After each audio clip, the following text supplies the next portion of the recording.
Hari Om, Namaskar. Gurur Brahma, Gurur Vishnu, Gurur Devo Maheswara, Guru Sakshat Param Brahma, Tasmai Sri Gurave Namaha.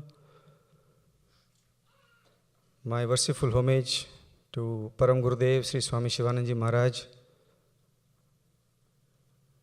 My pranams and worshipful homage to Gurudev Swami Chidanandaji Maharaj. My reverential pranams at the feet of Paramahamsa Pragyanandaji Maharaj, Param Pujya Swami Varadanandaji Maharaj. And my heartfelt greetings to Dr. Larry Greenfield, and my regards to Sri Saroj Das Ji. And I do my pranams to all of you. Thank you very much for being here. Today is a very auspicious day. It's the Buddha Jayanti day. And this is the day that Lord Buddha was born as Prince Siddhartha. And also this is the day was the birth of Buddha when he became enlightened. And only today I discovered that that was not enough. Even Lord Buddha left his body in this day. And today also happens to be the date of birth of Paramahamsa Hariharanandaji, Guruji of Paramahamsa Pragyanandaji from the Kriya Yoga lineage. So there are so many auspicious coincidences, and as if it was not enough, 73 years before on this day, Swami Chidanandaji, who was known as Sridhar Rao in his pre-monastic life, he arrived at Sivananda Ashram in Rishikesh on 1943 and had the first darshan of his Guru, Swami Shivanandaji, on this very day. So there is a lot of divine coincidence today, and we are all very blessed to have been graced by great saints here, and the blessings are flowing from all around. So let us rejoice in this blessing. And I would like to say a few words about my Guru Swami Chidanandaji's life and teachings. As Swamiji would always say, that the ultimate aspiration of every human being is to become the divine being, endowed with infinite divine consciousness. It is to show that we can attain to this consciousness, and having attained, how we may live a life of light and blessedness, showering bliss, radiance, and peace upon all, that saints have come upon this earth since the dawn of creation. The ultimate, with their wonderful, ultimate, and peculiar power, they inspire all those who come into the magnetic circle of their divine presence. Whenever in our struggle to tread the path, we feel faint, we are discouraged, depressed, or we lose confidence in ourselves, then the shining example of these saints comes to us as a flash of living inspiration to wake us up again and fill us with fresh courage, fresh confidence, and fresh energy to go onwards. Saints are the personification of blazing purity. They are compassion incarnate. Their life is simple. Their ordinary daily actions are characterized by courtesy and kindness. Above all, they are the embodiments of uniform continuous goodness. They are examples of absolute truthfulness. The idea of causing even the last harm or pain to even the tiniest creature upon earth is simply abhorrent to them, and they cannot think of it even in their dreams. This is exemplified in a very famous story from the Vedanta, how a saint, happening to be on the bank of a river, espies a scorpion being carried away by the current. There is no hesitation, no thought. Immediately he stretches out his hand and brings the scorpion out of the water. And the moment he was doing this, the scorpion stings him and is made to drop it in the river again. And without hesitation, letting it go to the watery grave, the saint picks it up again, and the scorpion bites him again. Again another saint, but the saint does not desist from rescuing this ignorant creature, and he succeeds over several attempts, and in the process getting stung several times.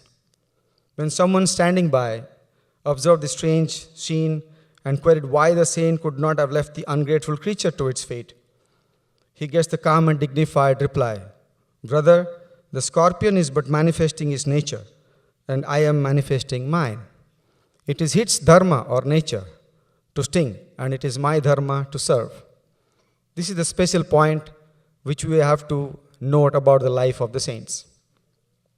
The leading spiritual luminaries from time immemorial have ever striven for the transformation of man's life here on earth from a state of animalistic quest after the constant appeasement of his lower sensual appetites into a state of higher and nobler aspiration and a loftier seeking after the attainment of the sublime eternal values. They have dedicated their lives to the task of endowing the human being with a loftier vision and inspiring and enthusing him to earnestly endeavor for the achievement of ethical and spiritual perfection, which is true and worthwhile goal of man's life on this earth. And one such true and inspiring representatives of this legacy of spiritual luminaries was Sri Swami Chidanandaji Maharaj, the illustrious successor disciple of the sagely Swami Shivananda of Rishikesh. To bring about the recognition and an acceptance of the spiritual purpose of man's life, to reinstate the moral law and a consciousness of moral values, to guide modern men and women everywhere through a life of practical idealism towards a harmonious and integral unfoldment, and to admonish and to exhort and urge them to live in willing conformity with the universal ethical standards. Such were the noble qualities and tasks carried out by this saintly man of wisdom. To this task he had dedicated himself. His work was dynamic. Ceaselessly and tirelessly this holy man of God had kept himself at this sublime mission.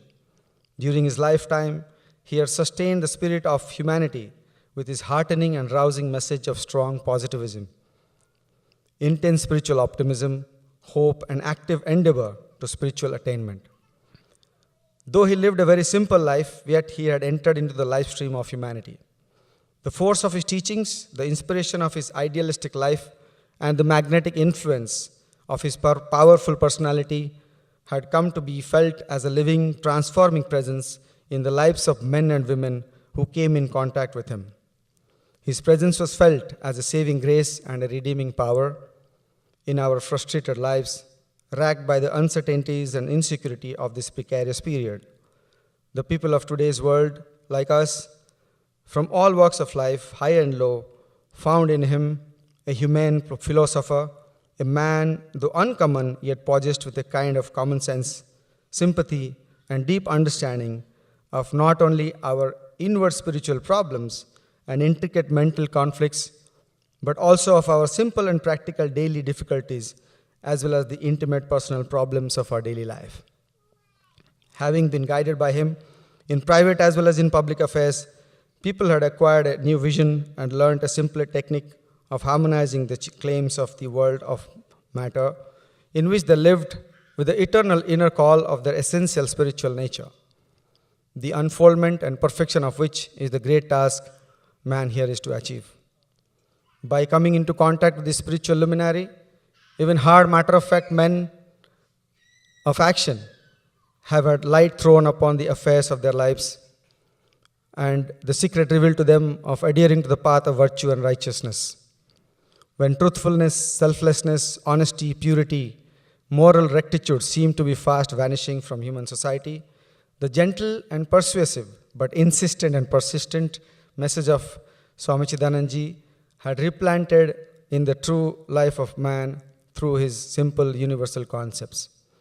Gurudev Swami Chidanandaji's entire philosophy and outlook is based upon his direct spiritual realization and the resultant deep and unshakable belief in the Supreme Being that governs and guides man's life here.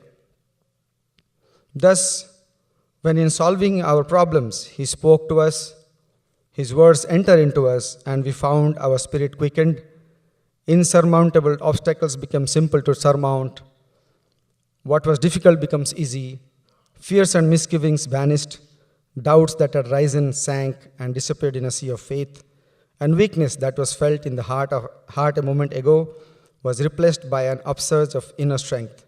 We felt both lightened and enlightened.